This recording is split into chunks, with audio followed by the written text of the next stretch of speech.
Pretendes que nos echen del hotel y muramos de vergüenza en una isla extraña. El grito desesperado de mi suegra me llegó al teléfono desde Tenerife, en las Islas Canarias.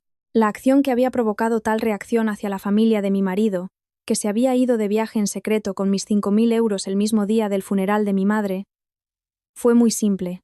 Madre, ya sea fregando platos o pidiendo limosna, búsquese la vida para volver. Ya no soy su nuera. Esta es la escalofriante y liberadora venganza que lancé contra mi familia política tras 7 años, atrapada en la cárcel de ser la nuera perfecta. Ahora les revelaré el asombroso desenlace de esta historia. Eran las 4 de la madrugada. Mis ojos se abrieron incluso antes de que sonara la alarma del móvil. Era una costumbre arraigada.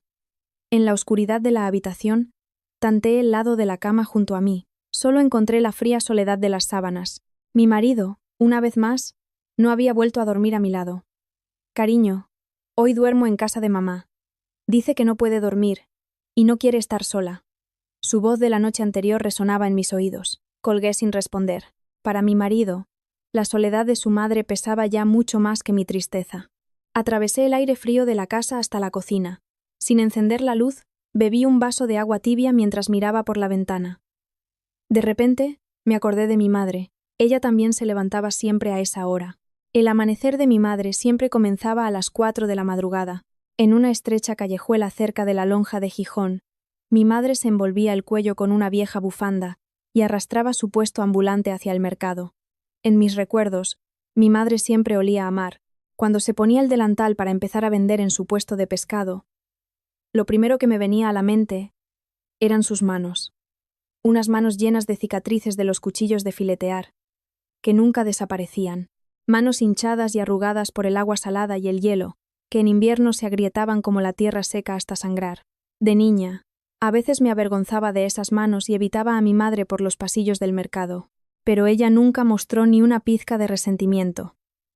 Simplemente, se envolvía los dedos agrietados con esparadrapo negro y seguía, en silencio, abriendo pescados.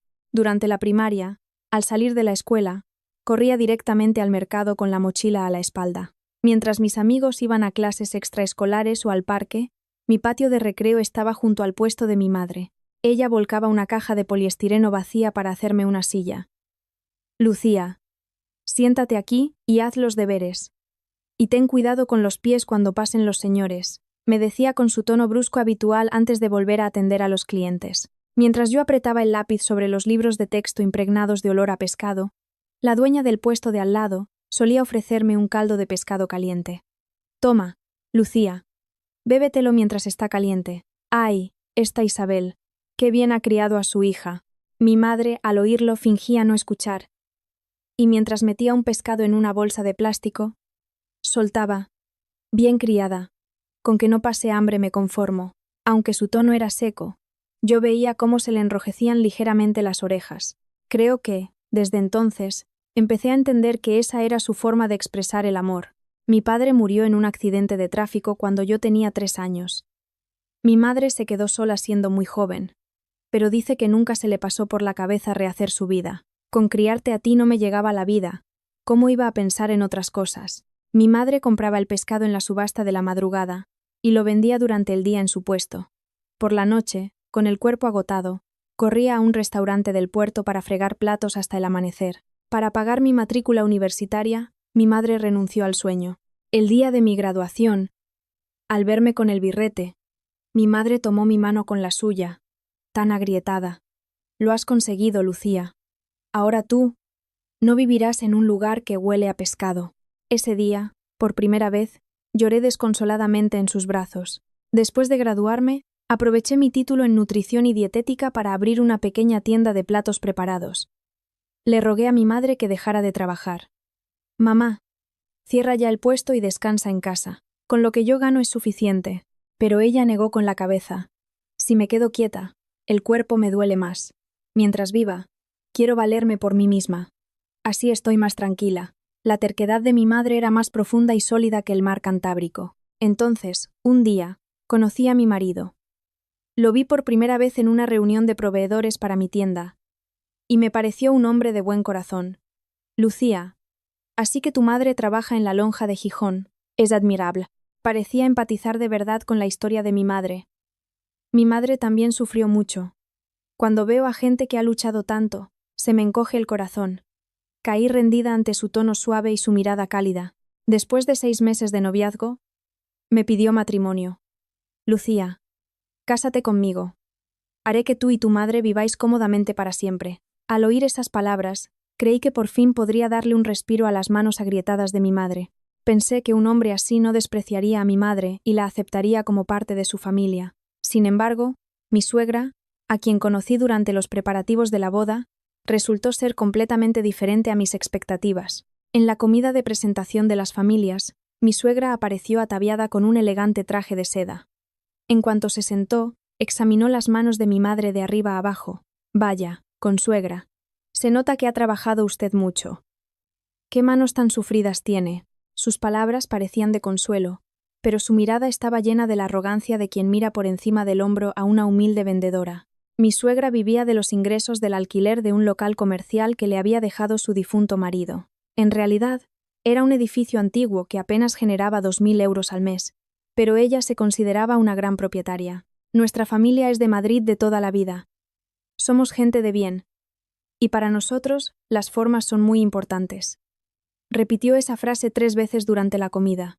Cuando vio la empanada de bonito que mi madre había preparado con esmero y traído, apenas la tocó con la punta del tenedor y la apartó. Consuegra, le agradezco el detalle, pero hoy en día la comida de mercado, la higiene es un problema. Nosotros solo comemos productos ecológicos. El rostro de mi madre se ensombreció por un instante, pero enseguida forzó una sonrisa y me apretó la mano por debajo de la mesa. Al salir del restaurante, mi madre me dijo en voz baja: «No te preocupes, Lucía. ¿Qué más da que tu suegra sea un poco difícil? El novio es un buen hombre. Y eso es lo que importa». Intenté tranquilizarme con sus palabras, pero no pude evitar sentir un escalofrío en el corazón. La noche antes de la boda, mi madre vino a mi pequeño apartamento. Mientras colocaba unas sábanas nuevas y mullidas en la cama, me dijo como si nada: «Lucía, cuando te cases, no seas demasiado buena, no dejes que te tomen por tonta. Mamá, ¿a qué viene eso de repente? Claro que tengo que portarme bien. No, ser buena es ser tonta, especialmente con esa familia. Tienes que decir lo que piensas y hacerte valer». Su voz estaba cargada de una profunda preocupación. Cuando la abracé sonriendo, dudó un momento y luego sacó un sobre grueso de su bolso. «Esto es para emergencias. No se lo des a tu marido ni lo metas en el banco. Guárdalo en el fondo de tu cajón de la ropa interior». Al abrir el sobre encontré 3.000 euros en billetes arrugados de 20 y 50. Sabía perfectamente que ese dinero lo había ahorrado céntimo a céntimo, con el sudor de las subastas de madrugada y las noches fregando platos. «Mamá, ¿por qué me das esto? Yo tengo dinero. Calla y quédatelo. Nunca se sabe lo que puede pasar en la vida». Me mordí el labio para no llorar delante de ella. En ese momento, no comprendí del todo que ese dinero no era solo efectivo. Era la última línea de defensa de mi madre. El resumen de toda una vida. Mi madre siempre lo supo. Sabía en qué clase de persona me convertirían y cuánto me harían sufrir, pero yo no lo sabía. O quizás, en nombre del amor y la familia, preferí ignorar lo que ya sabía. La mayor tragedia de mi vida comenzó así, dejando atrás la mirada preocupada de mi madre. Mi madre siempre supo cómo me trataría esa familia, pero yo lo ignoré. O más bien, quise ignorarlo. Pensé que el matrimonio sería un nuevo comienzo, pero la puerta que abrí no me llevó a un refugio, sino a un pantano que, poco a poco, me fue devorando. Nada más volver de la luna de miel, mi suegra me hizo sentar en el salón. «Lucía, en esta casa hay ciertas reglas que debes cumplir». Sacó una libreta, la dejó sobre la mesa frente a mí y continuó. «Primero, todos los domingos, sin excepción, vendréis a comer a casa y os quedaréis hasta la noche. Segundo, una semana antes de Navidad y Semana Santa, vendrás a ayudar con los preparativos. Tercero, para mi cumpleaños el regalo debe ser siempre una joya de oro.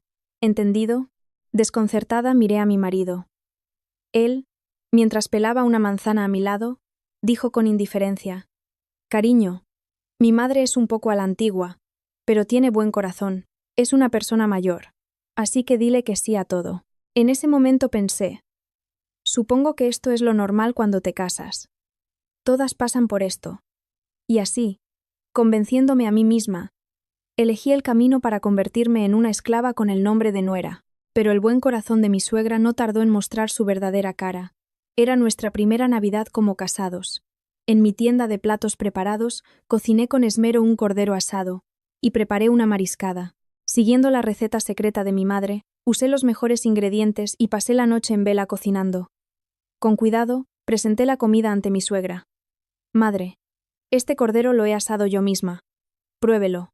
Mi suegra tomó un trozo con el tenedor, se lo llevó a la boca, y antes siquiera de masticarlo, arrugó la frente. Uf, qué salado. Por eso no me gusta la comida de las tiendas de platos preparados. ¿Cuántas especias le has echado? No, madre, no usé potenciadores de sabor, solo ingredientes naturales. Sin prestar atención a mi explicación, apartó el plato bruscamente. La comida de tienda siempre está demasiado condimentada y es muy fuerte. Mi Mateo, desde pequeño, está acostumbrado a sabores suaves y refinados. Acto seguido, colocó en el centro de la mesa unos platos de un catering de lujo que había encargado y sonrió. La comida hay que encargarla a profesionales, ¿verdad, Mateo? Mi marido, sin siquiera mirar el cordero que yo había preparado, tomó un trozo de la carne del catering y respondió: Sí, este sitio es el mejor. Cariño, la próxima vez no te molestes y compramos la comida hecha. Para calmar el fuego que me ardía en el pecho, fui al baño. Mi reflejo en el espejo era tan patético que apreté los puños con fuerza. Pero al salir, volví a forzar una sonrisa y me dirigí al fregadero, porque creía que ese era el deber de una nuera. Al tercer año de matrimonio, mi madre nos envió por mensajería 10 latas grandes de sus famosas anchoas caseras en aceite de oliva. Incluso preparó una caja aparte para mi suegra, con una bonita nota que decía: para mi consuegra, preparadas con mucho cariño. Llevé aquellas valiosas anchoas a casa de mis suegros. Madre, son unas anchoas que ha enviado mi madre. Dice que las ha preparado especialmente para usted. Mi suegra abrió una lata, arrugó la nariz y frunció el ceño. ¡Qué olor tan fuerte a pescado! ¿Tu madre todavía prepara estas cosas como en el mercado? ¿Esto ha pasado algún control sanitario? La comida de los mercados coge mucho polvo. Me tragué mi orgullo y no dije nada. Unos días después, mi cuñada, Marta, se me acercó y me susurró: Cuñada, lo siento. Mamá tiró todas las latas a la basura en cuanto te fuiste. ¿Qué? ¿De verdad las tiró todas? Sí, dijo que las anchoas de mercado le daban asco. Ya sabes cómo es mi madre, no te lo tomes a mal. Al oír esas palabras, sentí que algo dentro de mí se rompía. Fue el día en que la ira, por primera vez, echó raíces profundas en mi corazón. Esa noche, mi madre me llamó. Lucía, ¿recibisteis las anchoas? ¿Le gustaron a tu suegra? Se me hizo un nudo en la garganta, y no pude decirle la verdad. Sí, mamá, a mi suegra le encantaron. Dijo que estaban en su punto de sal. Me dijo que te diera las gracias. Después de colgar, me derrumbé en el suelo del pasillo y lloré durante un largo rato. El hecho de que el cariño que mi madre había puesto con sus manos agrietadas hubiera acabado en un cubo de basura me desgarraba el alma. Al 5.º año de matrimonio, las crueldades de mi suegra cruzaron todos los límites. Al acercarse la Semana Santa, llamó directamente a mi madre. Consuegra, como está usted sola, ¿por qué no viene y nos ayuda a preparar las comidas de estos días? Mi madre, con la única intención de ayudarme, vino encantada a Madrid. Pero mi suegra no la trató como a una invitada.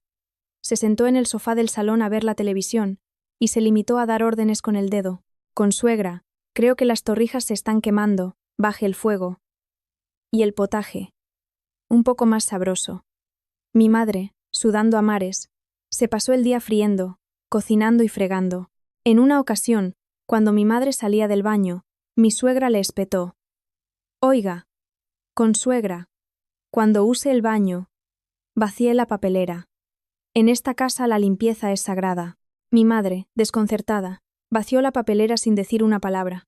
Más tarde, enfadada, le recriminé su actitud. Mamá, ¿por qué te dejas tratar así? ¿Por qué has vaciado la papelera? Entonces, mi madre me tomó la mano y sonrió con tristeza.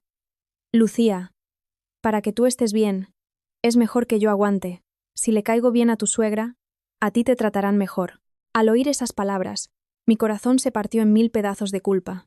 Me odié a mí misma por haber arrastrado a mi querida madre a esa situación infernal. Al 6.º año de casada, por fin llegó el ansiado embarazo. Pero el cielo no me concedió la felicidad. A las 12 semanas, perdí al bebé. Mientras yacía en la cama del hospital, mi marido no estuvo a mi lado. Cariño, tengo una reunión muy importante en la oficina, tengo que irme. No te preocupes. Ya lo intentaremos de nuevo. Me lanzó esa fría frase de consuelo y se marchó. Esa tarde, mi suegra vino a visitarme. Dejó una cesta de frutas sobre la mesilla como si la arrojara y dijo: Lucía, tu madre se pasó la vida pasando frío en el mercado. Supongo que por eso tienes una constitución tan débil. En nuestra familia siempre hemos tenido hijos sin problemas, así que el problema debes de ser tú. Con el brazo en el que llevaba la vía, me tapé la cara con la sábana hasta arriba. En la oscuridad, bajo las mantas, lloré en silencio, ahogando los sollozos. Mi marido no era una mala persona, simplemente era un cobarde. Cada vez que había un conflicto, su respuesta era siempre la misma: mamá es así, tienes que aguantar tú. Fue entonces cuando me di cuenta de que ese hombre nunca se pondría de mi parte. Mi único refugio, el único lugar donde podía respirar, era mi tienda de platos preparados, la cocina de Isabel. Aunque era un pequeño local en un mercado de barrio, tenía muchos clientes fieles que apreciaban mi cocina, y mis ingresos mensuales netos rondaban los 4.000 o 5.000 euros. De hecho, nuestra casa se mantenía gracias a mis ingresos. El sueldo de mi marido, de 3.200 euros, se iba en su mayor parte en la paga de su madre y en los gastos y compromisos de su familia. Yo cubría el alquiler y todos los gastos de la casa con el dinero de la tienda sin quejarme. Lo gano yo, lo gasto yo. Tengo que apoyar a mi marido. Me había estado engañando a mí misma con esa estúpida autocomplacencia. Pero en ese momento, ni en mis sueños más locos podría haber imaginado que esa tienda de platos preparados se convertiría en mi última fortaleza. Durante 7 largos años, creí que si aguantaba, que si me esforzaba más, todo acabaría mejorando. Pero nada mejoró. Simplemente me volví insensible, mientras mi alma se iba desgastando. Durante 7 años, creí que aguantando, todo se arreglaría. Pero no se arregló nada. Simplemente me acostumbré. Era una tarde de otoño, con un viento que empezaba a ser desapacible. Como cada día, estaba recogiendo la tienda para cerrar. De repente, el móvil sonó con estridencia. Era Marisa, la mujer que vendía pescado en el puesto de al lado de mi madre en la lonja de Gijón. Lucía. Ha ocurrido una desgracia. Tu madre se ha desplomado en el puesto. Marisa. ¿Qué dices? ¿Qué le ha pasado a mamá? Una ambulancia se la lleva ahora mismo al Hospital Central de Asturias. Ven corriendo. La voz de Marisa al otro lado del teléfono temblaba sin control. Olvidé incluso apagar las luces de la tienda. Apenas me quité el delantal y corrí hacia el coche. El trayecto de Madrid a Asturias se me hizo eterno e insoportable. Me temblaban tanto las manos al volante que estuve a punto de parar varias veces. Al llegar a urgencias, mi madre yacía en una estrecha camilla. Su rostro, más pálido que las sábanas blancas, tenía un tono amarillento. Cuando logré tomar la mano de mi madre, que apenas había recuperado la conciencia, abrió los ojos con dificultad y susurró: Lucía, ¿por qué has venido? ¿Quién ha llamado a esta niña tan ocupada? Mamá, ¿eso es lo que importa ahora? ¿Dónde te duele? ¿Qué ha pasado? En ese momento, el médico de guardia me llamó a un lado, al pasillo. Su expresión era grave. Señora, tiene que ser fuerte. Su madre tiene un tumor en el hígado. Es bastante grande. Necesitamos hacer más pruebas, pero su estado es muy grave. Al oír esas palabras, las piernas me fallaron y me derrumbé en el suelo. El aire frío del pasillo me atravesó los pulmones y me costaba hasta respirar. Cuando volví a la habitación, mi madre intentó tranquilizarme. No es nada, hija. Últimamente he trabajado demasiado y estoy cansada. Eso es todo. Mañana tengo que ir a la subasta de madrugada. No puedo quedarme aquí. Incluso en esa situación, mi madre se preocupaba por el negocio del día siguiente. Mamá, ¿el negocio? Tienes que ingresar en el hospital. Entonces mi madre me agarró la mano con fuerza y me preguntó con urgencia: ¿Y quién se ocupa de tu tienda? ¿Cerraste bien la puerta? ¿Apagaste todas las luces? Si dejas la nevera abierta, la factura de la luz será altísima. Sin saber que su propio cuerpo se estaba pudriendo por dentro, mi madre solo se preocupaba por mi tienda. Era una madre que no se había atrevido a mostrar su dolor por miedo a arruinar el negocio de su hija. Los resultados de las pruebas fueron devastadores. Cáncer de hígado en estadio 3. La localización del tumor dificultaba la operación, con una baja probabilidad de éxito, y había que empezar la quimioterapia de inmediato. El coste estimado del tratamiento ascendía a decenas de miles de euros. Me senté junto a la cama de mi madre y le dije con firmeza: «Mamá, te vas a operar. Y vas a recibir todo el tratamiento. No te preocupes por el dinero. Para eso están mis ahorros. Los gastaremos todos si hace falta». Pero mi madre se negó rotundamente. «De ninguna manera. ¿Sabes lo que cuesta ganar ese dinero? Es lo que has ahorrado para ampliar la tienda. Yo ya he vivido bastante. ¿Para qué malgastar ese dineral en una vieja que ya tiene los días contados? Ahorra ese dinero y vivid bien». Por primera vez, grité y lloré como una niña delante de mi madre. «Mamá, por favor, no digas eso. ¿Cómo voy a vivir sin ti? ¿De qué me sirve el dinero si tú no estás?» Mi madre me miró en silencio mientras lloraba, y con su mano agrietada me acarició la cabeza, y en voz baja, muy baja, lloró conmigo. Al volver a casa, le conté la noticia a mi marido. Mi voz ya estaba rota. «Cariño, mi madre tiene cáncer de hígado. En estadio 3. Durante un tiempo, no podré ocuparme mucho de la casa por los gastos del hospital y los cuidados. Tendré que controlar el dinero de la tienda». La primera respuesta de mi marido no fue de consuelo. «Vaya, qué faena. ¿Pero tanto cuesta la quimioterapia? Tu madre ya es mayor. No será forzar demasiado. No hay tratamientos naturales, como irse a una casa rural en la montaña o algo así». No podía creer lo que oía. ¿Sugerir un retiro en la montaña a una paciente con cáncer de hígado en estadio 3? La actitud de mi marido, que intentaba evitar el tema de los gastos médicos de forma indirecta, me heló el corazón. Peor aún fue la reacción de mi suegra.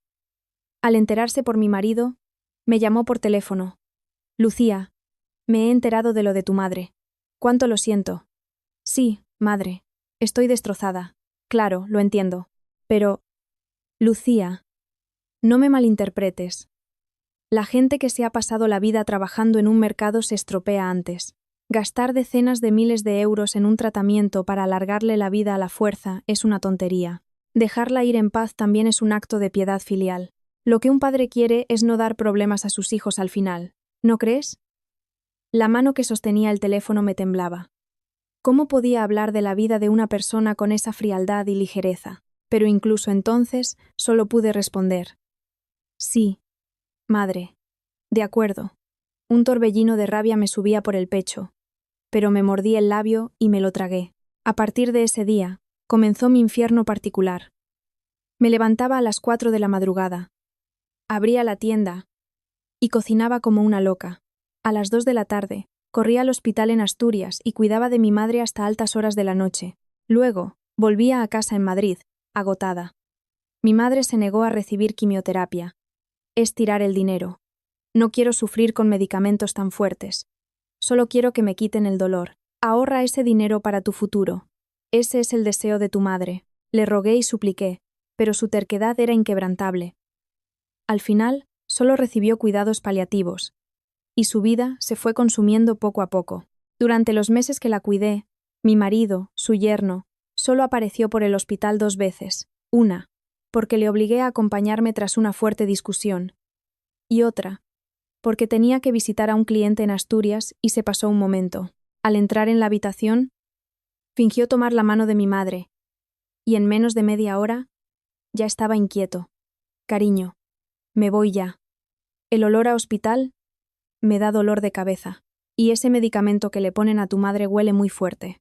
Al ver su espalda mientras se iba, arrugando la nariz por el olor delante de su suegra postrada, la palabra divorcio se grabó por primera vez con nitidez en mi mente, pero enseguida sacudí la cabeza para desechar la idea. En ese momento, mi madre era lo primero. No tenía energía ni para pelear con mi marido. Un día, cuando el estado de mi madre empeoró drásticamente, recibí una llamada de mi suegra. «Lucía, me duele tanto la espalda que no aguanto más. Necesito ir a un balneario. Voy a llevarme a Mateo unos días a descansar. La tarjeta de crédito tiene el límite un poco bajo. ¿Podrías ingresarme 5.000 euros de la cuenta de la tienda? Te los devolveré cuando vuelva». Me quedé en blanco. Mi madre luchaba por su vida en una cama de hospital, dependiendo de los analgésicos, y mi suegra me pedía dinero para un viaje a un balneario por un dolor de espalda. Mi marido tomó el teléfono y me apremió. «Cariño, a mi madre le duele la espalda de verdad. Vamos a portarnos bien con ella por una vez». Yo la cuidaré y volveremos enseguida, ¿vale? Sin decir nada, abrí la aplicación del banco en el móvil. Transferí 5.000 euros de la cuenta de la tienda. ¿Por qué no pude negarme? En ese momento, estaba física y mentalmente agotada. No me quedaba ni un 1% de energía para enfrentarme a nadie. Y estúpidamente tuve una esperanza. Si hago esto por ellos, quizás se sientan un poco mal cuando llegue el funeral de mi madre. Los 7 años de cobarde amabilidad que se habían instalado en mi cuerpo nublaron mi juicio. Después de colgar, me quedé sentada en el coche, en el aparcamiento del hospital, con las manos en el volante. El sol se ponía, pero mi corazón estaba sumido en la más profunda oscuridad. Por mucho que me mordiera los labios, las lágrimas no dejaban de brotar. Los 5.000 euros que había enviado eran el coste de los medicamentos que habrían permitido a mi madre aguantar 3 meses más. Pero yo, tratando de ignorar ese hecho, los había sacrificado por el viaje al balneario de mi suegra. 5.000 euros. Eran los gastos médicos de mi madre para 3 meses. Y mientras se los enviaba a mi suegra para su balneario, yo le estaba diciendo a mi madre que aguantara un poco más con analgésicos. En ese momento, no me di cuenta de lo cruel que era. El aire en la habitación del hospital era pesado y frío. Solo el pitido rítmico de las máquinas rompía el silencio. Cuando llegué, la respiración de mi madre ya era dificultosa. El médico negó con la cabeza y me dijo en voz baja: «Señora, esta noche es crítica. Debe prepararse para lo peor». Al oír esas palabras, sentí que el corazón se me paraba. Mi madre, con una mascarilla de oxígeno, me miraba con esfuerzo. Parecía estar exprimiendo sus últimas fuerzas vitales solo para esperarme. Le tomé sus manos, secas y ásperas, con las mías. A través de la mascarilla su voz sonó, apenas un susurro. Pegué mi oído a su boca. «Lucía, perdóname». «Mamá, ¿qué dices? No tienes que pedir perdón. No hables». Mi voz, ya temblorosa, estaba empapada en lágrimas. Por no tener dinero he dejado que sufrieras en esa casa. Lo sabía todo, pero no pude hacer nada por ti. Mamá, por favor, no digas eso. Todo lo que has hecho por mí. Mi madre tomó aire y dejó que una lágrima rodara por su mejilla. Esa gente no es buena. Lo supe desde el principio, pero como tú decías que le querías, que era tu elección, aguanté. Por no hacerte sufrir. Con su mano temblorosa, acarició el dorso de la mía. El tacto de sus dedos agrietados me dolió profundamente. «Lucía, cuando yo me vaya, por favor, vive tu vida. No te preocupes por lo que piensen los demás. Piensa solo en ti. ¿Me lo prometes?». Negué con la cabeza con fuerza, apretando aún más su mano. «Sí, te lo prometo. Mamá, pero no cierres los ojos. Quédate un poco más, por favor». Solo después de oír mi respuesta, mi madre esbozó una sonrisa casi imperceptible, y a las 3:47 de la madrugada, con su mano en la mía, cerró los ojos en silencio. Un largo silencio se apoderó de la habitación. Una quietud indescriptible, como si el mundo se hubiera detenido. No podía soltar su mano, que aún conservaba un poco de calor, y lloré durante mucho tiempo. En la habitación vacía, mis sollozos eran como olas que iban y venían. El dolor me oprimía todo el cuerpo, hasta el punto de que me costaba respirar. Pero no tuve mucho tiempo para llorar. Después de trasladar el cuerpo de mi madre a la fría morgue, tuve que encargarme sola de todos los trámites del funeral. Reservar el tanatorio, preparar la foto para el velatorio, avisar a familiares y amigos. En una sala vacía, sin nadie que me acompañara, tuve que hacer frente a esa montaña de tareas. Por suerte, Marisa, la amiga del mercado, vino corriendo en cuanto se enteró y se quedó a mi lado. «Lucía, yo te ayudo. Tienes que ser fuerte». Su cálido apoyo me dio un respiro. Me puse el luto y me senté en el suelo frío. Eran las 5 de la madrugada. Era el momento de avisar a mi marido. Respiré hondo y le llamé. El teléfono sonó 1, 2, 3 veces. Al cuarto tono, por fin contestó: «Cariño, mamá ha fallecido. Venid rápido, tú y tu madre. Estoy sola». Intenté que mi voz sonara serena, pero lo que oí al otro lado del teléfono fue extraño. Tras un breve silencio escuché el ritmo intenso de una música latina, risas de gente, y el claro sonido de las olas rompiendo. Mi cerebro tardó menos de 3 segundos en procesar la situación. Lucía. La verdad es que estamos en Tenerife. La voz de mi marido al otro lado del teléfono estaba llena de pánico. Aparté el móvil de mi oreja y miré la pantalla. Era su nombre, sin duda. Al volver a ponérmelo en la oreja, sus patéticas excusas inundaron mis oídos. Mamá dijo que si no era ahora, no tendríamos otra oportunidad. Íbamos a ir solo a un balneario. Pero de repente, a mamá se le antojó venir a Tenerife. No sabía que tu madre iba a empeorar tan de repente. Se me escapó una risa amarga. ¿Tenerife en lugar de un balneario? ¿Con los 5.000 euros que os di? Mi marido tartamudeó, intentando seguir con sus excusas. Bueno, es que mamá puso un poco más de su dinero. Era mentira. Sabía perfectamente que mi suegra, Pilar, no tenía ni un céntimo ahorrado. Esos 5.000 euros eran íntegramente el fruto de mi sudor, y ese dinero era el que podría haber pagado una dosis más de analgésicos para que mi madre aguantara un día más. Mi marido fue un cobarde hasta el final. Ya que estamos aquí, ¿qué le vamos a hacer? Buscaré un vuelo para volver pasado mañana. Los vivos tienen que seguir viviendo. Encárgate del funeral. Y colgó. Me senté en una silla del pasillo del tanatorio, mirando al techo. Extrañamente, ya no me salían las lágrimas. El dolor había superado su límite, y en su lugar se instaló una determinación fría como el hielo. La chispa de la traición comenzó a arder en silencio en lo más profundo de mi pecho. En la sala del velatorio, colgaron la foto de mi madre. Era una foto que le había hecho a la fuerza 3 años atrás. En su cumpleaños. En la foto, mi madre sonreía con cierta timidez, pero sus ojos brillaban de felicidad. Miré las manos de mi madre en la foto. Incluso en la imagen sus manos eran grandes, agrietadas, con los nudillos gruesos. Con esas manos me había criado. Con esas manos había soportado el desprecio de mi familia política.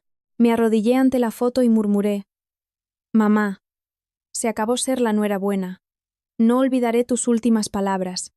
Me dijiste que viviera mi vida sin preocuparme por los demás. A partir de ahora, lo haré.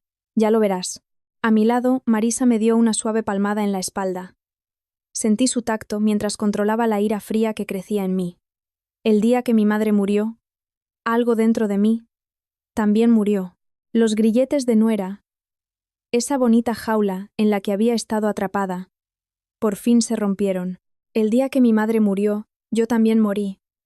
Murió la buena nuera, Lucía. Y nació otra persona, alguien que ya no sonreiría mientras la golpeaban. Los amigos y conocidos empezaron a llegar al velatorio. Las vendedoras del mercado, mis compañeras de la universidad, gente que conocía a mi madre desde hacía años. Muchos llenaron la sala, pero sus primeras palabras no eran de consuelo, sino de curiosidad. «Lucía, ¿y tu marido? ¿Por qué no se ve al yerno? Ha tenido algo urgente». Tuve que forzar una sonrisa y responder: «Le ha surgido un viaje de trabajo muy importante al extranjero. Llegará mañana». Cada vez que mentía, sentía como si un cuchillo me atravesara el corazón. No podía decirles que, en ese mismo momento, mi marido y mi suegra estaban comiendo langosta en Tenerife. Entonces, llegó mi amiga de la universidad, Sofía. Sofía es una abogada experta que trabaja en un bufete. Me miró fijamente a la cara, y supo al instante que algo no iba bien. «Lucía, ¿qué te pasa? ¿De verdad tu marido está de viaje? Dime la verdad». Al final, no pude más. Llevé a Sofía a una sala de descanso apartada y se lo conté todo. Mi marido y mi suegra en Tenerife, y aquella llamada surrealista con el sonido de las olas de fondo. Sofía me escuchó mordiéndose el labio. Yo no lloré. Al contrario, le expuse la situación con una voz fría y calmada. «Sofía, las 3 tarjetas de crédito que están usando mi marido y mi suegra están a mi nombre. Y la fianza del piso en el que vive mi suegra, 150.000 euros, también la pagué yo con los beneficios de mi tienda. Solo está a su nombre en el contrato. Pero el dinero es mío. En estos 7 años, entre la paga que le daba y los gastos de su familia, he gastado decenas de miles de euros». Sofía se ajustó las gafas y me preguntó: «Lucía, ¿qué es lo que quieres de verdad? ¿El divorcio? ¿La división de bienes? ¿O simplemente quieres venganza?». Respondí sin dudar: «Todo. Quiero recuperar hasta el último céntimo, y que ellos sufran el mismo infierno que yo». Sofía asintió y sacó su tableta del bolso. «Bien. Empecemos por lo que es legalmente posible. Cancelar las tarjetas es tu derecho como titular. Puedes denunciar su pérdida y anularlas ahora mismo. En cuanto al divorcio, el hecho de que tu marido no asistiera al funeral de tu suegra y se fuera de viaje es motivo más que suficiente para declararlo cónyuge culpable. Puedes pedir una compensación económica y tienes derecho a una división justa de los bienes que aportaste. Lo de la fianza es más complicado, porque tu suegra es la arrendataria, pero podemos enviarle un burofax para presionarla. Sofía me tomó la mano y añadió: no te sientas mal por cancelar las tarjetas. No es una venganza, es proteger lo que es tuyo. Es totalmente legal. Asentí con firmeza. Pasada la medianoche, la mayoría de los asistentes se habían ido y la sala quedó en silencio. Me senté en una mesa de la sala de descanso y abrí mi portátil. Lo primero que hice fue entrar en la web del banco. Al ver el historial de gastos en tiempo real de las 3 tarjetas, se me escapó una risa amarga. En la de mi suegra figuraba el pago de 1.200 euros en un resort de lujo en Tenerife y un masaje de 280 euros. En la de mi marido, 650 euros por un día de golf y 870 euros en compras en el duty free. Mientras mi madre agonizaba en una cama de hospital, ellos se estaban montando una fiesta con mi dinero. Con manos temblorosas, hice capturas de pantalla de todo y lo guardé. Esas serían las pruebas más contundentes de su desvergüenza. En cuanto terminé, seleccioné las 3 tarjetas y pulsé el botón de denunciar pérdida y robo. Al mismo tiempo, establecí el límite de gasto diario en 0. 1 clic, 2 clics, 3 clics. En solo 3 segundos, su lujosa fuente de financiación se había cortado de raíz. Me temblaban ligeramente los dedos, pero una sonrisa fría se dibujó en mi rostro. Madre, marido, ahora empieza el verdadero viaje. A la 1 de la madrugada volví a llamar a Sofía. Sofía, ¿puedes ahora? Redacta y envía el burofax ya mismo. Sofía, como si me hubiera estado esperando despierta, volvió al tanatorio. Nos sentamos juntas frente al portátil y redactamos el borrador del burofax para mi suegra, Pilar. El texto era conciso y claro. Se le notifica formalmente que la fianza de 150.000 euros del apartamento que usted ocupa actualmente fue abonada en su totalidad por mí. Por lo tanto, en caso de rescisión del contrato, deberá devolverme el importe íntegro de dicha fianza. Sofía revisó el documento y dijo: esto no tiene un efecto legal inmediato, pero les dará el susto de su vida. Miré la pantalla del portátil y pregunté: Sofía, ¿puedes hacer que esto les llegue ahora, a Tenerife? Sofía sonrió. El burofax oficial irá a su domicilio en Madrid, pero puedo convertirlo en PDF y enviárselo a tu marido por WhatsApp, para que lo vea al instante. Asentí con frialdad. Sí, envíalo ya. Eran las 3 de la madrugada cuando terminé con todo. Cerré el portátil y volví a la sala del velatorio. Me arrodillé en el suelo frío y miré la foto de mi madre. Seguía sonriendo, con esa mezcla de timidez y calidez. Puse la mano sobre su féretro y susurré: Mamá, ya he empezado. El dinero que ahorraste toda tu vida para dármelo, se lo llevaron para irse de fiesta. Les haré pagar por ello. Al decir esas palabras, las lágrimas que había contenido rodaron por mis mejillas, pero no eran lágrimas de tristeza. Eran lágrimas de liberación, de haber dado el primer paso hacia la libertad tras romper unos grilletes terribles. Esa noche, el wifi del tanatorio iba un poco lento. Tardó 3 segundos en cargar cuando pulsé el botón de cancelar las tarjetas. Fueron los 3 segundos más largos de mi vida, y los más satisfactorios. Amaneció el segundo día del velatorio. Llegó el momento más doloroso y solemne: la preparación del cuerpo.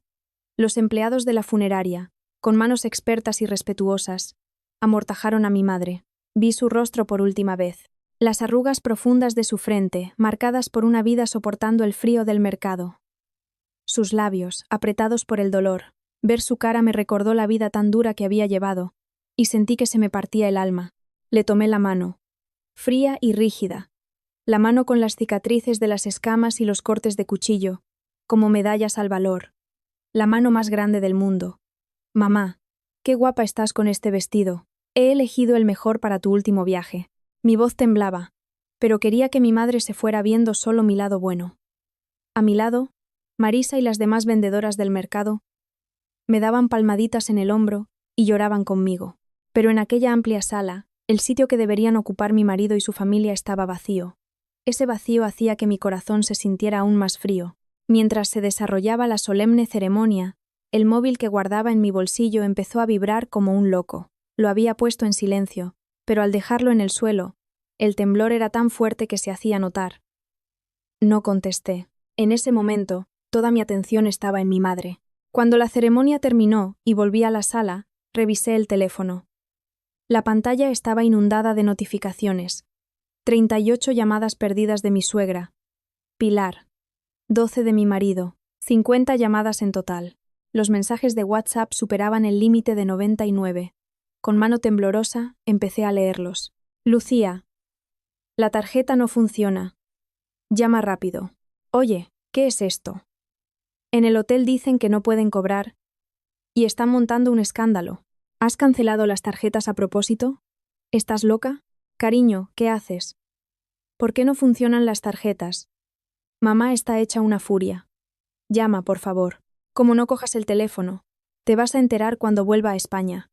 Reactívalas ahora mismo. Cada mensaje, cargado de rabia y desvergüenza, me apuñalaba el corazón. Respiré hondo y llamé a mi suegra. Antes de que sonara el primer tono, su grito agudo atravesó el auricular. Oye, tú, desgraciada, ¿has perdido el juicio? No podemos pagar la cuenta del hotel, y estamos aquí tirados en medio del vestíbulo.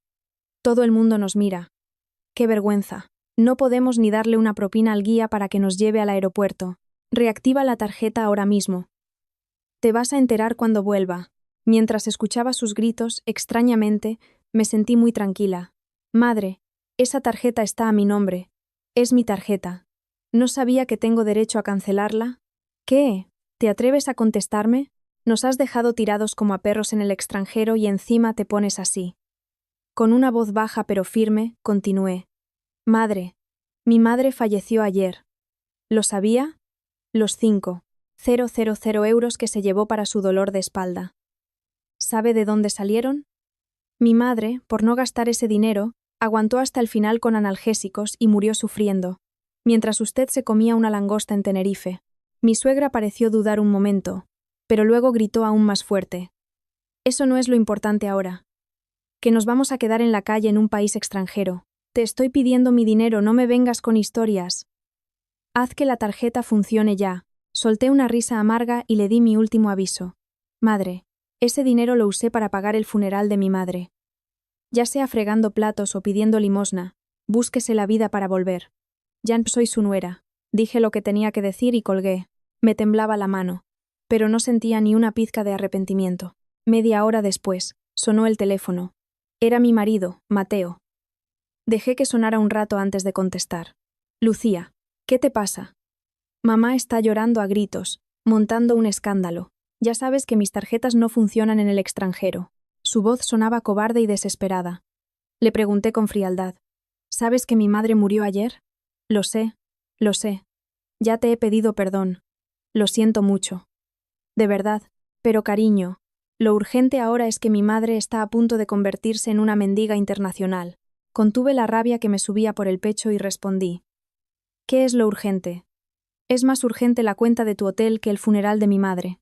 Mi marido guardó silencio un momento, y luego dijo con voz apenas audible. Lucía, cuando vuelva te lo explicaré todo. Te pediré perdón de rodillas. Pero por favor, reactiva la tarjeta. Mateo, cuando vuelvas, no tendrás que explicarme nada a mí. Tendrás que recibir los papeles del divorcio que te llegarán del juzgado. ¿Qué? Lucía. Espera. No quise oír más y colgué. Miré la foto de mi madre durante un largo rato. Mamá, lo estoy haciendo bien, ¿verdad? Se acabó a aguantar como una tonta. En ese momento, en Tenerife, se debía estar viviendo una situación infernal. Lo que me contó Sofía más tarde fue de película. Pilar y mi marido aguantaron 2 horas sentados en el sofá del vestíbulo del hotel. Al final, el hotel amenazó con llamar a la policía y retenerles los pasaportes como garantía, así que mi marido tuvo que llamar a un compañero de trabajo y suplicarle que le hiciera una transferencia internacional para poder pagar, al menos, la cuenta del hotel. Pero no tenían dinero para pagar las tasas por cambiar los billetes de vuelta ni para el transporte al aeropuerto. Al final, mi suegra, tan elegante ella, tuvo que pasar la noche durmiendo en el suelo frío del aeropuerto de Tenerife. Dicen que gritaba en medio de la terminal. ¿Cómo puedo estar sufriendo yo esta humillación? Cuando me enteré, no sentí nada. El dolor por la pérdida de mi madre era tan profundo que sus problemas me sonaban a un chiste lejano. 50 llamadas perdidas. Cuando mi madre se debatía entre la vida y la muerte en el hospital, las llamadas de mi familia política interesándose por su salud fueron exactamente 0. El teléfono solo sonaba como un loco cuando necesitaban dinero, 0 y 50. La diferencia entre esos dos números definía quiénes eran. Y yo había decidido liberarme de esos números para siempre. 50. Llamadas perdidas. Cuando mi madre estaba enferma, mi familia política me llamó 0 veces. 0 y 50. Así son ellos. La noche en el tanatorio, una vez que todos los asistentes se hubieron marchado, era terriblemente silenciosa.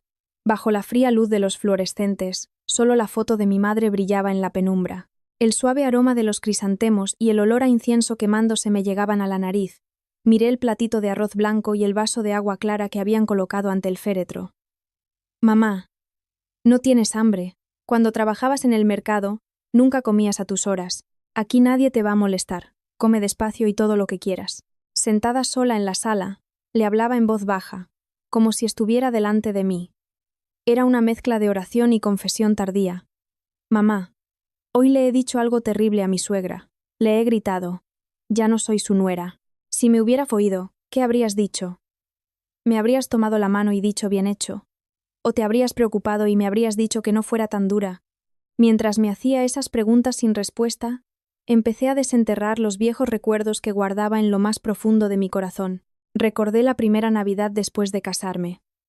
Mi madre, con la intención de ayudar en casa de sus consuegros, llegó a primera hora de la mañana, pero mi suegra, lejos de darle una cálida bienvenida, le tendió un trapo de cocina sucio. Vaya, consuegra, ya que está aquí, ¿podría lavar bien este trapo?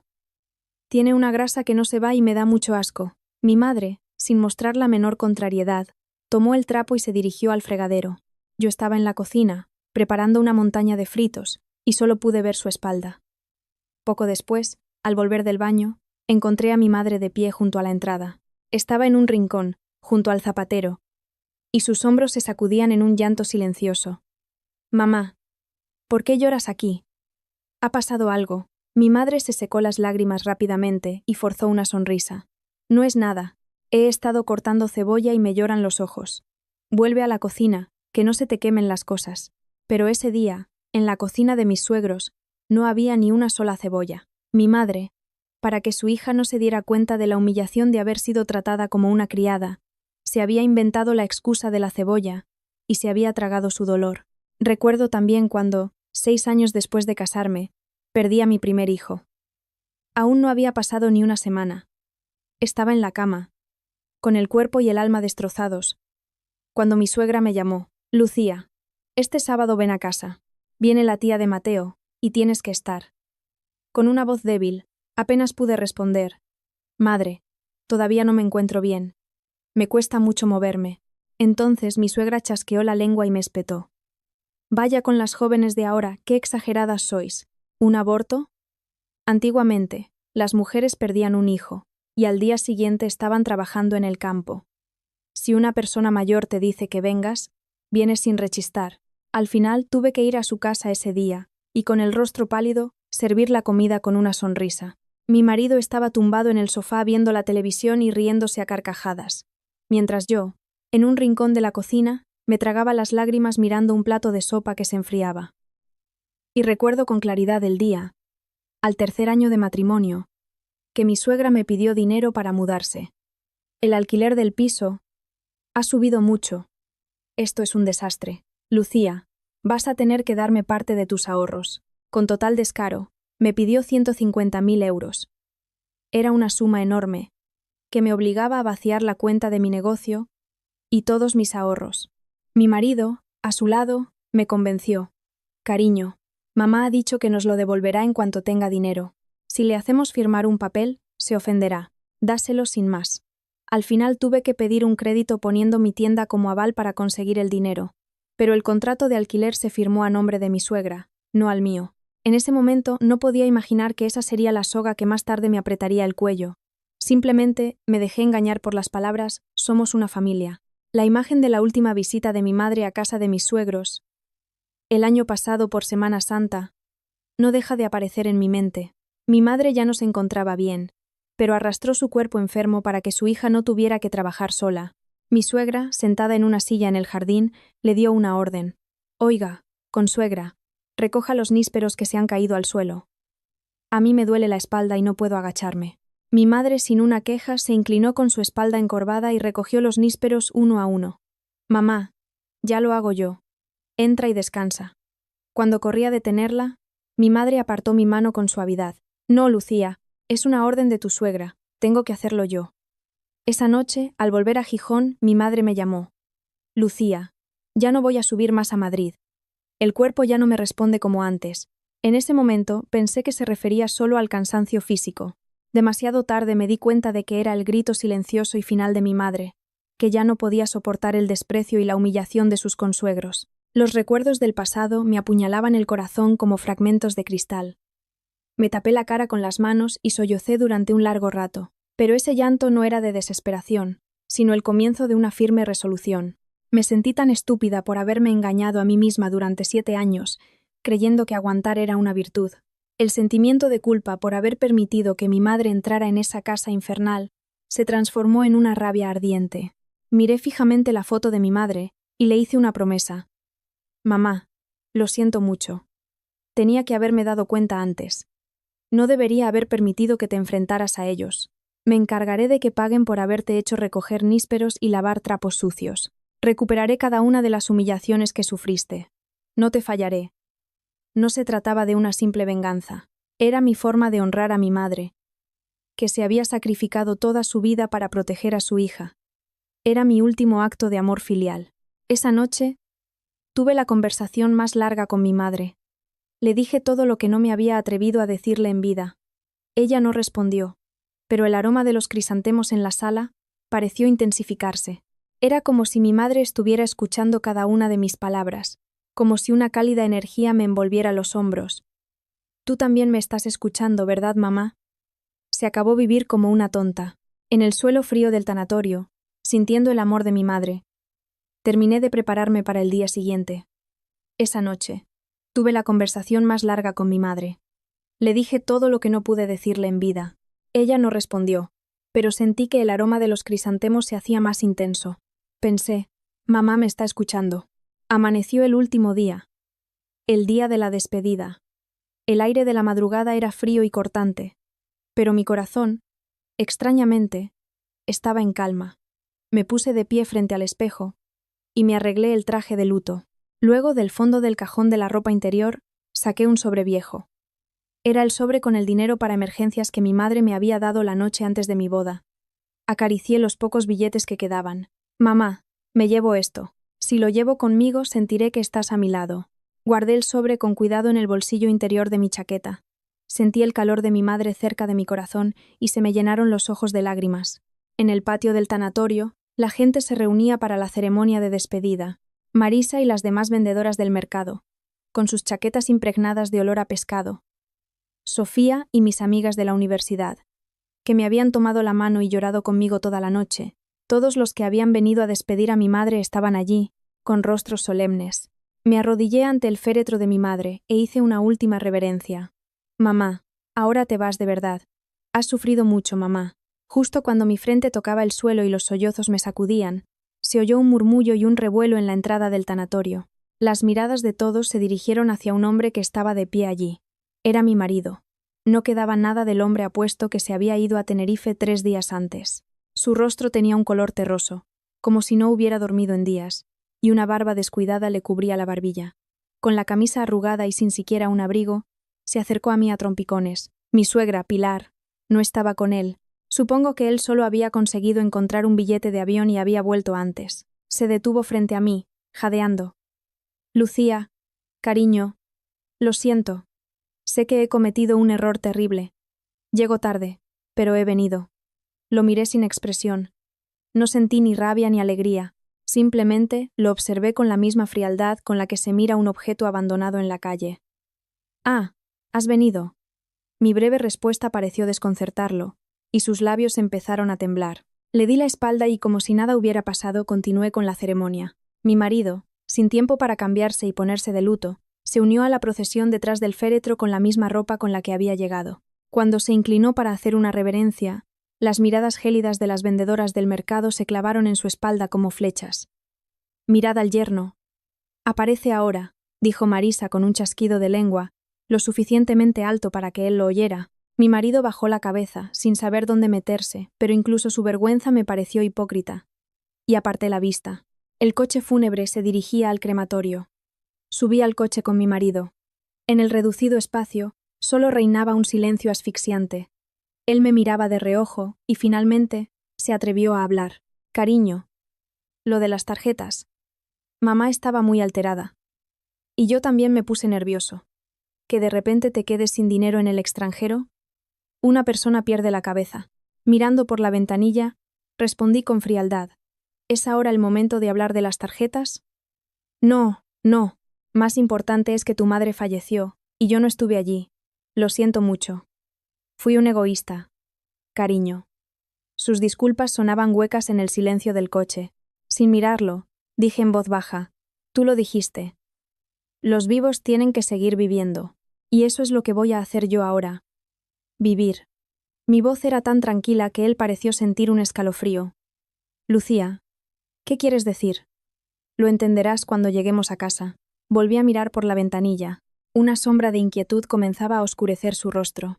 Llegamos al crematorio. El féretro de mi madre entró en el horno. Al ver su última imagen desaparecer tras el cristal, sentí que mi corazón también ardía. En ese instante, los innumerables momentos que pasé con ella pasaron por mi mente como una película.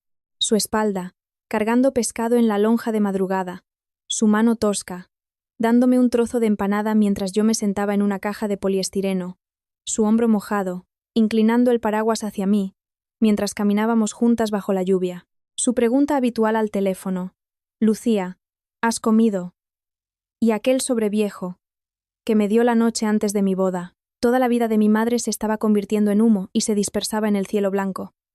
«Mamá, ya no sufrirás más. Allí no tendrás que limpiar pescado, así que ponte guantes. No te envuelvas los dedos con esparadrapo. Ponte una crema buena». En mi corazón, le di mi último adiós. Terminó la cremación. Recogimos las cenizas de mi madre. Había vuelto a mí convertida en un puñado de polvo blanco, dentro de una pequeña urna de cerámica. El amor inmenso de una mujer que había luchado toda su vida, 67 años, por su hija, ahora cabía en mis brazos. Abracé la urna con fuerza. Aún conservaba un poco de calor, que sentí a través de mi pecho. Era como si mi madre me estuviera abrazando por última vez. Mi marido se acercó a mí, vacilante. «Cariño, pesa mucho, ¿quieres que la lleve yo?» Apreté la urna aún más fuerte y dije con firmeza: «No. La llevaré yo. No quiero dejar a mi madre en tus manos». Lo miré directamente a los ojos. Sus pupilas se movieron, sin saber a dónde mirar. «Y cuando lleguemos a casa, tenemos que hablar. Pero hoy es el día de mi madre, así que lo dejaremos para después. Ahora, cállate y sígueme». Mi actitud gélida le hizo tragar saliva. Y asintió. Su rostro ahora reflejaba un miedo cercano al pánico. De vuelta, tomé un coche diferente al de mi marido. Y llamé a Sofía. «Sofía, ¿tienes lista la demanda de divorcio?» La voz de Sofía al otro lado del teléfono era clara. «Sí, todo listo. Mañana por la mañana te la llevo a casa.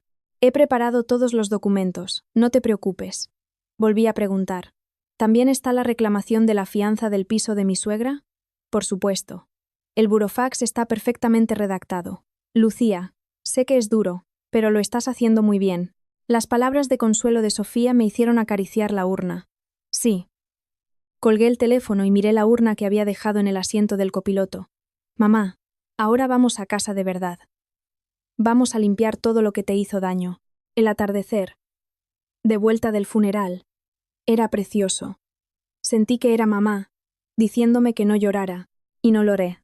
En vez de eso, sonrí. La casa, al volver después de despedir a mi madre, me pareció extrañamente silenciosa.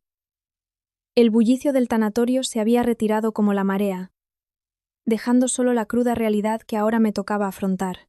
En cuanto entré por la puerta, dejé el bolso y abrí el armario. No tenía tiempo para la pena ni para el descanso.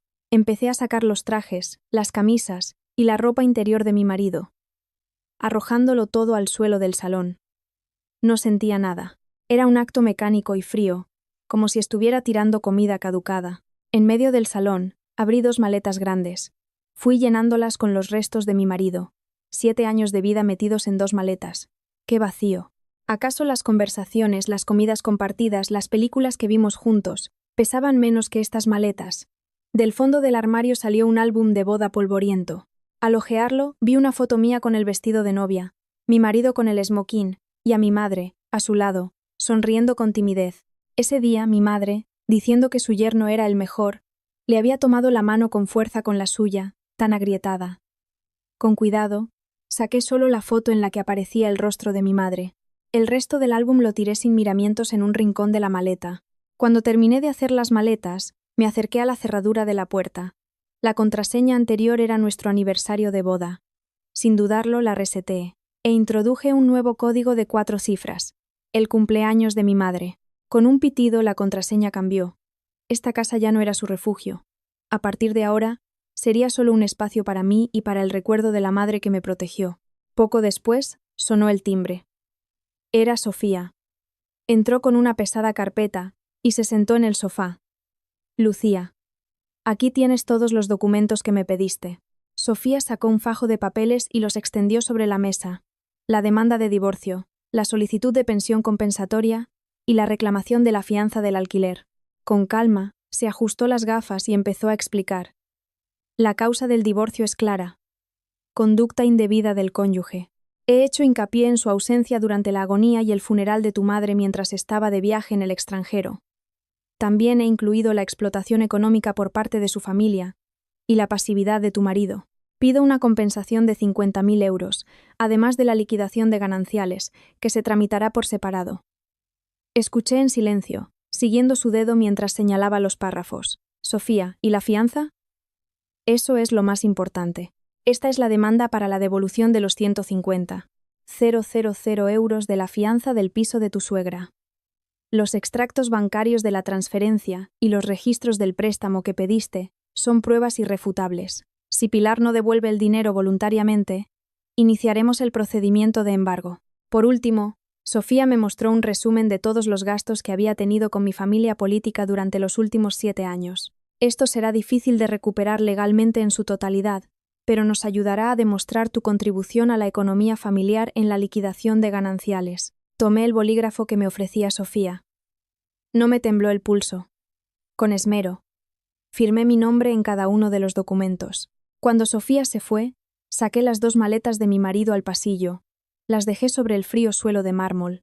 Encima, coloqué la carpeta transparente con la demanda de divorcio y la reclamación de la fianza, y pegué una nota adhesiva amarilla. He cambiado la contraseña. No intentes entrar.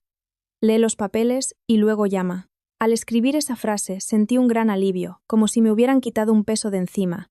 Era una declaración de ruptura y mi primer acto de soberanía sobre mi propia vida. Al anochecer, el teléfono vibró. Era mi suegra, Pilar. Debía de haber llegado por fin. No contesté. Poco después, recibí una notificación de un mensaje de voz. Lucía, acabo de llegar al aeropuerto. ¿Qué pasa? No funciona ninguna tarjeta y no tengo ni para un taxi. Mateo no coge el teléfono. Hija, por favor, llama. ¿Vas a dejar a tu suegra tirada en la calle? Su voz temblaba. Por primera vez, en aquella voz autoritaria, percibí debilidad, pero no sentí ni una pizca de compasión. Al contrario, recordé su rostro altivo ordenándole a mi madre que recogiera los nísperos del suelo. Borré el mensaje de voz y puse el móvil boca abajo. Pasadas las 11 de la noche, oí el sonido de alguien intentando abrir la puerta. Bip, bip, bip. El sonido de error de la cerradura resonó con claridad por toda la casa. Era mi marido. Desconcertado, volvió a intentarlo varias veces, pero la puerta permaneció cerrada. Poco después, oí el ruido de maletas arrastrándose y papeles. Debía de haber encontrado las maletas y los documentos que le había dejado en el pasillo. Mi teléfono empezó a sonar sin parar, pero lo había silenciado y me quedé quieta en el sofá. Me llegó un mensaje. Cariño, ¿qué es todo esto? Ábreme. No nos merecemos esto. Por favor. Hablemos. Leí el mensaje, pero no respondí. A partir de ahora, cualquier conversación que tuviéramos sería en un juzgado, delante de un juez. Mi marido se quedó un rato en el pasillo, pero finalmente oí el sonido de las maletas arrastrándose hacia el ascensor. El único lugar al que podía ir era a casa de su madre. Pero ese lugar tampoco sería ya un refugio para ellos. En el buzón de ese piso ya estaría el burofax que Sofía había enviado con la reclamación de la fianza. Lo que mi marido encontraría en casa de su madre no sería un plato de comida caliente, sino una realidad que se desmoronaba. A la hora que llegó mi marido, la casa de mi suegra ya era un caos. Al leer el burofax, Pilar se había derrumbado en el suelo del salón, llorando a gritos. Esa desgraciada, ¿cómo se atreve a hacerme esto a mí? ¿Quién se ha creído que es? Yo soy la propietaria. Pero la realidad era implacable. Si tenía que devolver los 150.000 euros de la fianza, tendría que abandonar ese piso de inmediato. Para ella, que apenas se mantenía con los 2.000 euros del alquiler de su local. Esa suma era inalcanzable. Sin ahorros ni nadie a quien recurrir, la pobreza en la vejez se le presentaba como un abismo. Mi marido se quedaría allí, en medio del salón de su madre, contemplando la escena. Quizás entonces empezaría a comprender, con un dolor punzante, lo frágil que era el castillo de naipes de la piedad filial, y las apariencias que tanto se había esforzado en mantener. Y quizás, por fin, entendería quién era la persona a la que debería haber valorado por encima de todo. Sentada en el sofá, miro la oscuridad a través de la ventana. El peso de 7 años metido en 2 maletas me parece increíblemente ligero. La pequeña urna con las cenizas de mi madre pesaba mucho más, porque ese era el peso del amor y del sacrificio. Ahora, voy a deshacerme de lo ligero y a levantarme de nuevo, abrazando el amor pesado que mi madre me dejó. Metí 7 años en 2 maletas. No pesaban mucho. Supongo que mi matrimonio no valía más que eso. La urna de mi madre pesaba mucho más. El peso del amor es diferente. Han pasado 6 meses desde que despedí a mi madre. En este tiempo, las sombras que me oprimían han ido encontrando su lugar. La batalla final en los tribunales fue más sencilla de lo esperado. Mi marido, incluso en el juzgado, siguió suplicando: «Cariño, he cometido un error terrible. ¿No podemos empezar de nuevo?» Mi madre también está muy arrepentida. No somos extraños. Hemos vivido juntos 7 años. Interrumpí sus palabras y presenté al juez la carpeta que Sofía había preparado. Los extractos de la tarjeta de crédito de Tenerife del día que mi madre murió, los registros de todas las transferencias que había hecho a mi familia política durante 7 años y la prueba irrefutable de que la fianza del piso de mi suegra la había pagado yo. El abogado de mi marido alegó que había sido un error de juicio momentáneo, pero mi abogada fue tajante. No se trata de un simple error, es una explotación económica sistemática durante 7 años y una complicidad en el abandono emocional de su cónyuge en el momento de la muerte de su madre. Al final, el juez falló a mi favor. El divorcio fue firme y recibí una compensación de 30.000 euros. En la liquidación de gananciales, mi contribución fue reconocida como abrumadoramente mayoritaria, pero lo más satisfactorio fue la sentencia de la demanda civil por la fianza. Madre, va a tener que mudarse. El juez ha dictaminado que me tiene que devolver los 150.000 euros de la fianza. Al oír la noticia, mi ex-suegra montó en cólera delante de mí, pero fue inútil. Tuvo que abandonar su flamante piso y mudarse a un pequeño apartamento de alquiler con una fianza mucho más baja. El orgullo de la suegra propietaria, del que tanto alardeaba, se hizo añicos en un instante. Tras el divorcio, mi exmarido dejó su trabajo y desapareció durante un tiempo. Un día, de madrugada, recibí un largo mensaje suyo. «Lucía, todo fue culpa mía. Fui un mal marido para ti y un mal yerno para tu madre. Lo siento de verdad». Me senté en la cama y miré el mensaje durante un largo rato. No sentí ni odio, ni rabia, ni ganas de perdonar. Solo la indiferencia con la que se mira un periódico viejo y polvoriento. Cuando todo terminó, empecé a recoger mi querida tienda, la cocina de Isabel. Después de 7 años abriendo la persiana cada mañana, había llegado el momento de bajarla para siempre. Las clientas habituales, al enterarse, vinieron a despedirse y me tomaron la mano. «Lucía, ¿qué vamos a hacer ahora sin tus platos? Te vas a un local más grande, ¿verdad?» Les apreté la mano y respondí con una sonrisa: «No, señoras. Ahora me toca descansar. Viajar un poco. Dedicarme tiempo a mí misma». El día que desmontaron el letrero de la tienda, me quedé mirando cómo la grúa lo bajaba. La cocina de Isabel. Cuando elegí ese nombre, mi madre se había negado. «No pongas mi nombre. ¡Qué vergüenza! Un nombre de mercado». No, mamá. El nombre más delicioso del mundo es el de la cocina de una madre. Mientras veía bajar el letrero por el que tanto había insistido, extrañamente, no lloré. Sentí la certeza de que no era un final, sino un traslado a un lugar nuevo. Mi nuevo destino fue un pequeño y tranquilo pueblo en el sur de Fuerteventura. Una casita con un gran limonero en el patio y un pequeño huerto detrás. Mi madre, en vida, siempre se quedaba embobada viendo los documentales sobre las Canarias en la televisión. Lucía, antes de morirme, me gustaría vivir una semana en un sitio de esos, con vistas al mar. Recordé su humilde sueño, y no dudé en elegir este lugar. El día de la mudanza, antes que mis propias cosas, empaqué la foto y la urna de mi madre. En el salón, en el rincón donde el sol da con más calidez, coloqué una pequeña estantería, y allí, con todo el cariño, puse a mi madre, un lugar desde donde, al abrir la ventana, se ve el mar azul. Mamá, mira qué mar tan bonito. Es la isla a la que tanto querías venir. A partir de ahora, viviremos aquí juntas. La foto de mi madre, bañada por el sol, parecía brillar más que nunca. La vida aquí es tranquila y apacible. Por la costumbre, sigo despertándome a las 4 de la madrugada. Pero ya no es para cocinar para otros. He empezado a aprender a hacer pan en una panadería del pueblo. Recuerdo que mi madre una vez me dijo en broma: Lucía, si algún día ganas dinero, monta una panadería. Allí, con el calorcito, no se te agrietarán las manos. Las mañanas, en lugar del olor a pescado, huelo el aroma a harina y pan recién hecho. Cada día, coloco un panecillo caliente y una taza de café humeante frente a la foto de mi madre. Mamá, hoy he hecho pan de leche.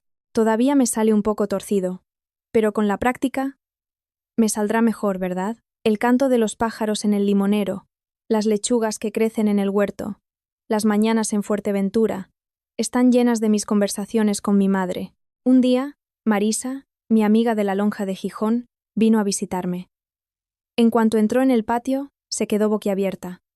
Madre mía, Lucía, ¿qué sitio más bonito has encontrado? Si tu madre estuviera viva, se pasaría el día aquí, comiendo limones y siendo la reina del pueblo.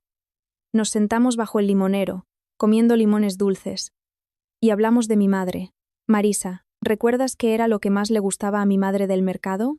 Marisa, mientras pelaba un limón, miró hacia el mar y sonrió. A tu madre le encantaban los días de lluvia, porque lloviendo no había clientes y podíamos cerrar antes. Su mayor placer era sentarse conmigo a tomar un caldo caliente y decir: «Ay, Marisa, hoy nos tomamos un descanso». Al oírla, se me llenaron los ojos de lágrimas, pero también sonreí. Aquí, los días de lluvia son aún mejores. El sonido de la lluvia en el tejado es precioso. Con mamá a mi lado, cada día es tan tranquilo como un día de lluvia. Por la noche, me siento frente a la foto de mi madre y repaso el día. En la penumbra del salón, una luz tenue ilumina su rostro. Mamá, hoy he plantado pimientos en el huerto, de los que te gustaban a ti. Cuando se pongan rojos en verano, haré una salsa deliciosa, como tú me enseñaste, con bastante sal y poco vinagre, ¿verdad? En lugar de una respuesta, una brisa fresca entra por la ventana y mece las cortinas. Es como si mi madre me respondiera: «Así se hace, hija mía». Acaricio suavemente la urna de mi madre. Mamá, ya no dejo que nadie me humille. Ya no lavo trapos sucios por orden de nadie. En mi casa, como lo que quiero, voy a donde quiero. Así es como vivo, cumpliendo la tarea que me dejaste. Vivir mi propia vida. Le dedico a la madre de la foto la sonrisa más radiante del mundo. Mamá, ahora soy feliz. De verdad, hubo una vez una mujer fuerte que, con un simple puesto en un mercado, protegió a su hija. Esa hija, durante 7 años, vivió atrapada en la jaula sin barrotes de ser la nuera perfecta. Pero quien le abrió la puerta de esa jaula fue su madre, con las últimas palabras que pronunció antes de morir. Vive tu vida.